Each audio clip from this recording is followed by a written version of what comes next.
Thank you, Mr. Chair. I didn't anticipate going first here. I was hoping to get a little bit more of a flavor for what the goal of my colleagues was, but you know, it does seem important at this time for me to say that, you know, every election we have a process for determining the winners, for validating votes, and for you know, tabulating what the sense and the will of the people is here in the state of Michigan. And we've set forth those procedures in law, and those procedures were followed.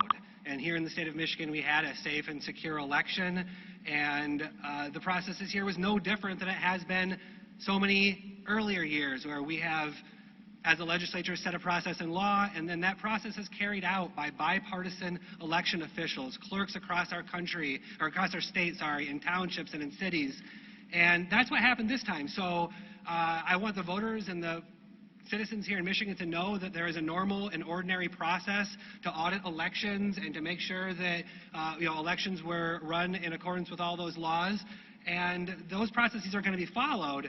But this is not that process. This is not the normal and ordinary process that is set forth in law before the election. This is an extraordinary process after the fact. And I just want to make sure that you know, this hearing is used to communicate the facts to the people of Michigan and to the people of this country. That, you know, this process is used to make sure people know the truth, which is that we had a safe, free, and fair election here in Michigan, and that the margin was significant enough that, you know, even having this process leads to a concern from many of us that there is an effort to simply overturn the clear will of the voters. I hope that's not what's happening here. If that is what's happening here, then we're going to have a real serious problem in this nation. The future of our country depends on the legitimacy of these processes. The very seats that each of us sit in depends on the legitimacy of these processes.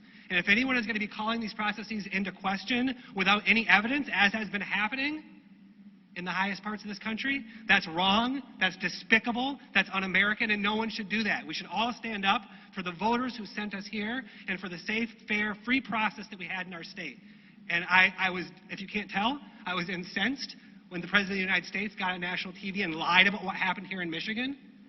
I was not happy with that, because the president doesn't get to choose who the leader is. We don't get to choose who the leader is. The voters are the ones who choose.